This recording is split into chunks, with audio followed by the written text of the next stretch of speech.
Et maintenant, nous allons rencontrer le chef d'orchestre des symphonies de nos montagnes. La maison d'Avance, c'est la seule qui continue à fabriquer des sonnailles dans les Pyrénées françaises. Depuis 10 générations, cette famille travaille le métal à Naï, en Béarn, pour faire ces instruments de musique du bétail en montagne qui éloignent les vipères et qui rendent les troupeaux plus repérables.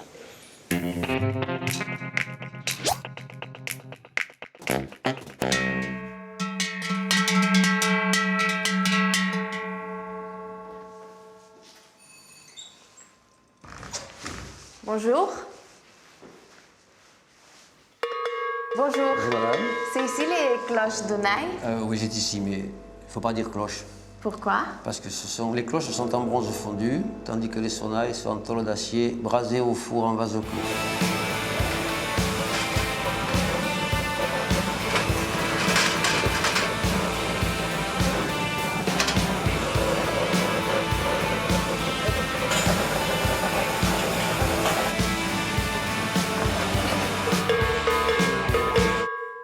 Maurice, combien de générations de votre famille sont dédiées à faire des cloches, des sonnailles? Des sonnailles, oui. Avec mon fils, c'est la 10e génération. Donc moi, je suis que la 9e. Et puis en remontant... voilà. Donc vous avez sonorisé toute la chaîne des Pyrénées pendant des siècles. Toute la chaîne, peut-être pas, mais une bonne partie, oui. Et pourquoi ils se sont installés ici à Naï? Alors, ils sont installés à Naï parce qu'il y avait de l'argile. Et c'est une argile qui était extraordinaire parce qu'il suffisait de la ramasser et on s'en servait directement. Et comment tu as appris, toi, à faire ce métier? J'ai appris ça de mon père, qui l'avait appris donc de son père. Donc, et ainsi de suite, de génération en génération, ça s'est transmis de père en fils. Et ça les embête pas aux animaux d'avoir une cloche aussi près des oreilles? Ça, c'est une réaction humaine. Parce qu'il y a une histoire que je peux raconter, c'est l'histoire d'un berger qui avait une brebis. Ça fait 10 ans qu'elle était en tête de troupeau, avec une sonnaille conséquente, puis elle était la première. Et une année, il s'est dit, ça faisait 10 ans, il dit, bon, cette année, j'arrête. Je vais lui mettre une petite pièce, parce que la pauvre, ça va lui peser au cou, elle est vieille, bon, bref. Il a mis une pièce plus petite. La brebis, au lieu d'aller en tête, est partie en queue de troupeau. Elle était dépressive. Elle a été vexée, parce qu'il m'a dit, elle m'a fait la gueule toute la saison. Parce qu'elle n'avait pas de sonnaille. Parce qu'elle n'avait pas sa sonnaille. Elle en a appris, il lui a remis sa sonnaille devant.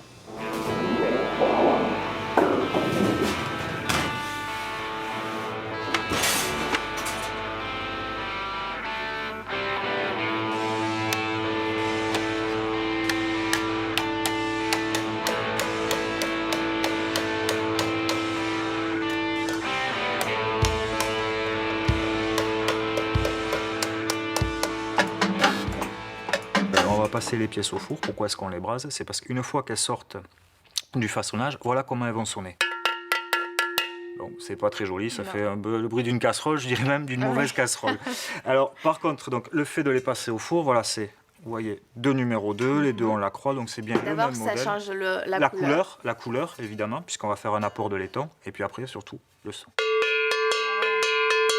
Voilà. Là, vous avez une pièce qui est en plusieurs morceaux, qui est exactement en 5 morceaux. Et une fois passée au four, ça va devenir une pièce homogène. En fait, toutes les opérations que vous faites, c'est pour avoir ce son désiré, non? Voilà, c'est ça. Alors, ça veut dire que la nouvelle pièce qu'ils vont acheter va devoir s'adapter avec les pièces qu'ils possèdent déjà. Donc, ce qui fait que les éleveurs, généralement, vont venir avec des pièces qu'ils possèdent déjà. Et nous, le but, c'est qu'il va falloir qu'on accorde les pièces entre elles. D'accord. Voilà. Pour avoir un son de tout le troupeau homogène. Voilà, c'est exact. C'est pour que le son joli, soit vraiment... en fait. Exactement. Il faut... en fait, les éleveurs, c'est comme tout, ils aiment les jolies choses, les jolis sons. Donc, ils essayent qu'il y ait une harmonie dans le troupeau. Ça permet déjà une meilleure cohésion du troupeau. Et puis deux, c'est plus joli à entendre. Je sais que celui-là, c'est celui-là qui va te plus te plaire. Oui.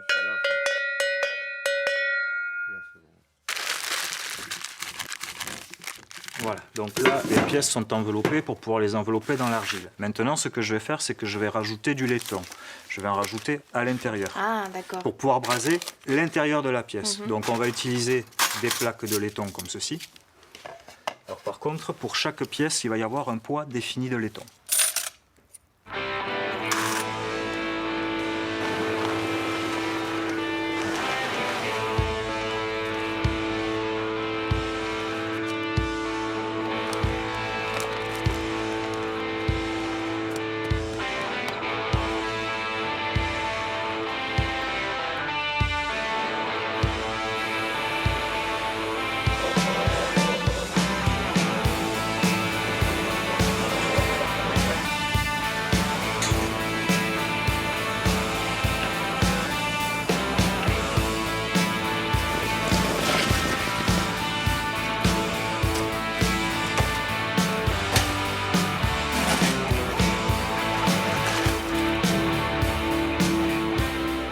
Alors Nicolas, là on a un peu une exposition de toutes les cloches, les sonnailles que vous fabriquez. On a fait une partie. Parce que... Une partie, oui.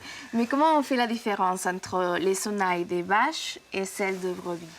Alors déjà, c'est par rapport à la forme. Les sonnailles de vache vont être plutôt de forme rectangulaire, donc là vous en avez plusieurs. Ça, ce sont des pièces qui vont être utilisées pour tous les jours, jusqu'ici, et vous allez avoir des sons différents.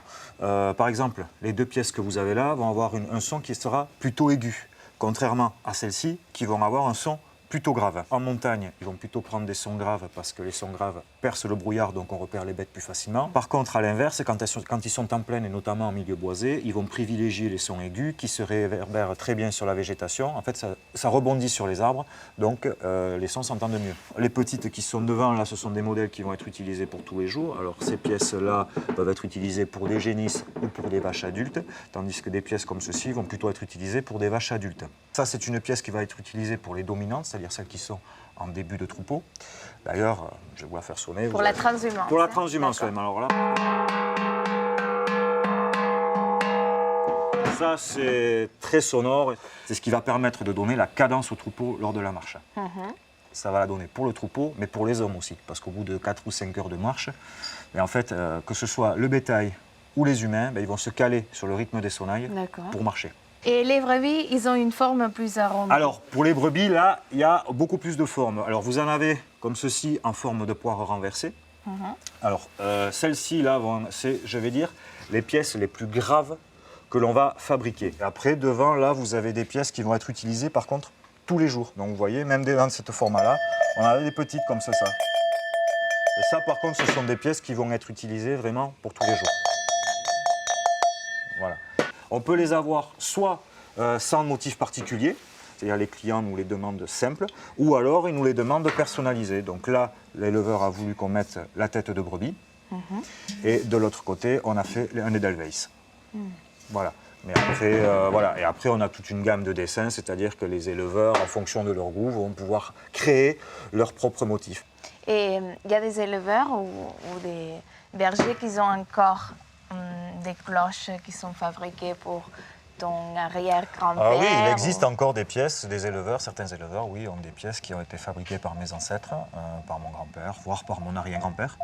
Donc oui, on a retrouvé des pièces, je veux dire, qui datent des années 1800. Quoi. 1, 2, 3.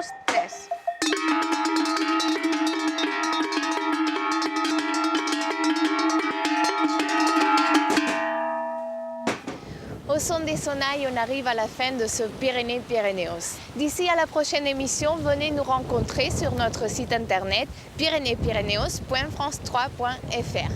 C'est là que vous trouverez les numéros précédents, ainsi que des photos des tournages et des infos des prochaines émissions. C'est quand vous voulez. D'ici là, adeu a tothom, adios a todos, agur, adixats et à très bientôt.